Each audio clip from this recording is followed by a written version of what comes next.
देखो बच्चों, पाठ क्रमांक 7 डॉक्टर का अपहरण हम देख रहे हैं। तो इसके लेखक है डॉक्टर हरिकृष्ण देवसरे। आसपास में देखिए कि रात्रि में आकाश दर्शन का आनंद लेते हुए अपने अनुभवों का कथन कीजिए। यानी आपको क्या बोला गया है कि रात को आपको क्या करना है, आकाश दर्शन करना है और उसमें जो आप अनुभव करोगे वो आपको बोलना है। तो परिचय में देखो, जन्म 9 मार्च 1938, मृत्यु 14 नवंबर 2013, इंदिरापुरम, गाजियाबाद, उत्तर प्रदेश। परिचय। हरिकृष्ण देवसरे जी हिंदी के प्रतिष्ठित बाल साहित्यकार थे। उनकी बाल रचनाएं परंपरा का अन्वेषण करती, बच्चों की जिज्ञासा को उभारने वाली तथा उनकी कल्पनाओं में नूतन रंग भरने वाली है। प्रमुख कृतियां: खेल बच्चे का, आओ चंदा के देश चले, मंगल ग्रह में राजू, उड़ती तश्तरियां, गिरना, स्काई लैब का, दूसरे ग्रहों के गुप्तचर आदि वैज्ञानिक बाल उपन्यास।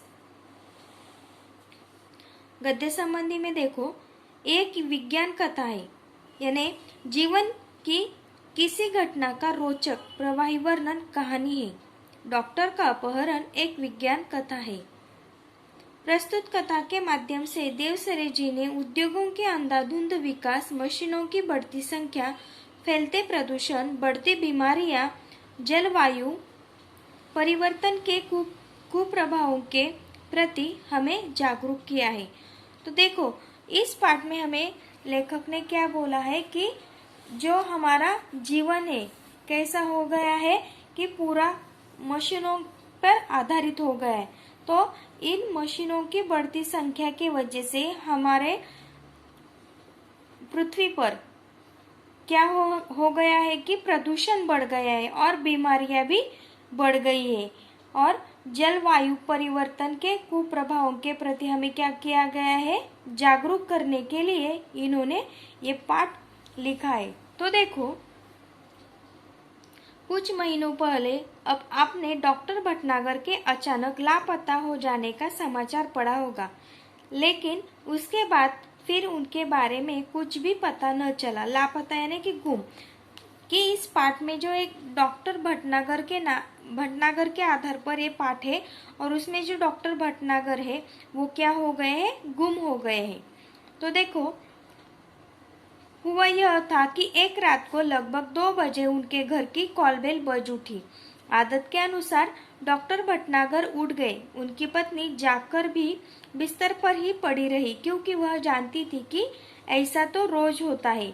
जब भी कोई मरीज सीरियस यानी चिंताजनक होता है तब अस्पताल का चौकीदार उन्हें उठाने आ जाता। यानी कि डॉक्टर भटनागर जब रात को सो रहे थे उस वक्त क्या हो गया, उनकी कॉल बेल बज गई और उसकी वजह से उन्होंने उठकर दरवाजा खोला, लेकिन उनकी पत्नी उनके साथ दरवाजे तक नहीं गई, क्योंकि उनको पता था कि जरूर अस्पताल से ही चौकीदार उन्हें उठाने आया होगा, क्योंकि मरीज की तबीयत क्या होगी, चिंताजनक होगी। यानी कि वो एक रोज की बात हो गई थी, क्योंकि वो एक क्या थे, डॉक्टर थे और डॉक्टर को रात को भी अचानक से अस्पताल जाना पड़ता है। आगे देखो, अगर किसी को उन्हें घर बुलाकर ले जाना होता तो वह भी आकर उन्हें जगा देता। डॉक्टर भटनागर मरीजों की सेवा करना अपना परम कर्तव्य समझते थे, इसलिए वह इसका बुरा न मानते बल्कि सहर्ष चले जाते। यानी परम यानी के सबसे बढ़कर, और हर्ष, सहर्ष का मतलब खुशी खुशी। तो जो डॉक्टर थे वो क्या करते थे कि अगर रात को कि कौन सा भी समय हो, उस समय अगर कोई उन्हें मरीज बुलाने आता तो वो चले जाते और वो उसका बुरा भी नहीं मानते थे, क्योंकि वो अपने काम को क्या करते थे, अपनी सेवा को परम कर्तव्य समझते थे और वो अपने काम को खुशी खुशी से करते। क्योंकि देखो, हमें कैसा, अगर रात का समय हमें कोई जगाने आता है और हमारी नींद टूट जाती है तो हमें अच्छा नहीं लगता, बुरा लगता है, लेकिन इनको कभी कुछ बुरा नहीं लगा, ये हंसते हंसते अपना काम करते थे। आगे देखो, कोई उन्हें फीस दे या ना दे इसकी उन्हें कभी चिंता न थी। उस रात भी वह उठे और गाउन पहने ही दवाइयों का बैग उठाकर चले गए। गाउन यानी कि लबादा, जो रात के सोने के समय हम पहनते हैं। तो डॉक्टर साहब ने क्या किया, कपड़े तक नहीं बदले, उन्होंने जो सोते वक्त कपड़े पहने थे वही पहनकर दवाइयों का बैग उठाकर चले गए। आमतौर से होता यह था कि वह 1-2 घंटे में लौट आते थे या फिर सवेरा होते होते तो अवश्य ही आ जाते, क्योंकि उन्हें अस्पताल समय से पहुंचने की आदत थी। तो देखो, डॉक्टर साहब जब हमेशा रात को जाते थे तो वो 1-2 घंटे बाद ही लौट कर आते थे, क्योंकि सवेरे उठकर उनको अस्पताल में समय पे पहुंचने की आदत थी। इस वजह से वो रात को जल्दी आ जाते थे। किंतु उस दिन जब देर सुबह तक डॉक्टर भटनागर नहीं लौटे तब उनकी पत्नी चिंतित हुई।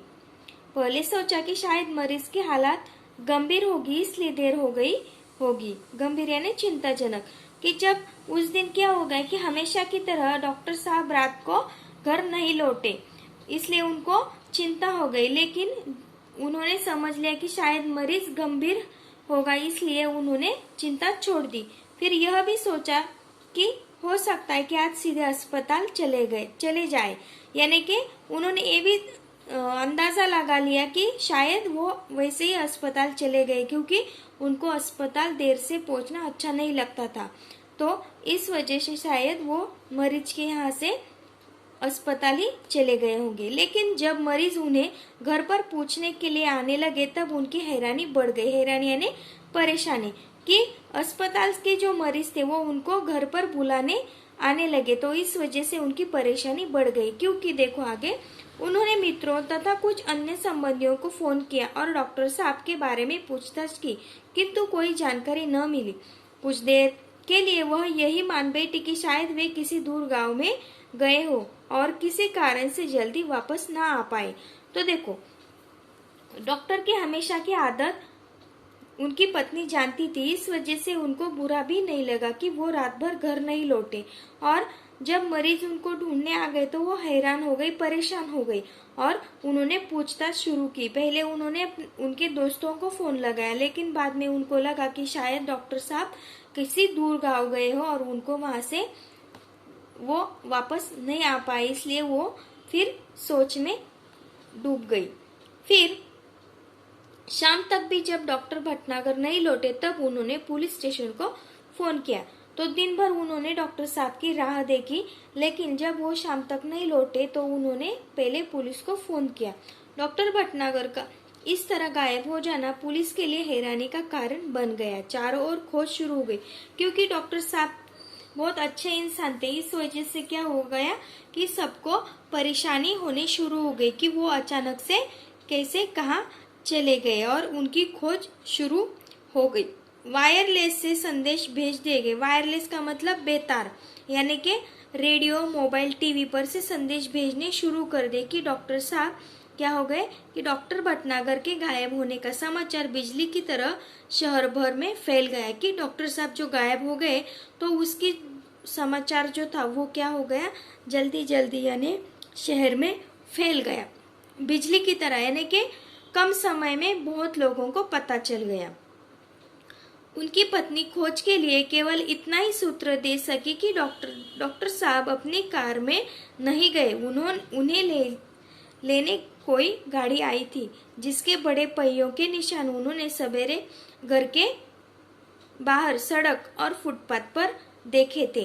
तो जब पुलिस पूछताछ करने लगी तो डॉक्टर साहब की पत्नी ज्यादा कुछ नहीं बता पाई। सिर्फ उन्होंने यही बोला कि डॉक्टर साहब अपनी गाड़ी नहीं ले गए, उनको कोई बड़ी गाड़ी ले गई, क्योंकि उन्होंने सड़क पर बड़ी गाड़ी के पहियों के निशान देखे थे। जाहिर था कि डॉक्टर साहब किसी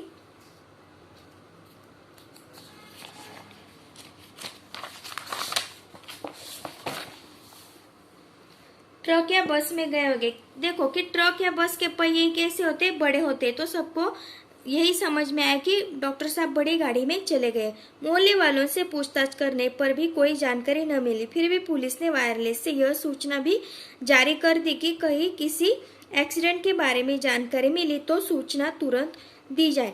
तो उन्होंने सोचा कि कोई अगर एक्सीडेंट हो गया हो तो इसलिए उन्होंने वो भी सूचना फैला दी कि डॉक्टर साहब का कोई ना कोई पता चलेगा। इसका आगे का परिचय हम अगले वीडियो में देखेंगे। धन्यवाद।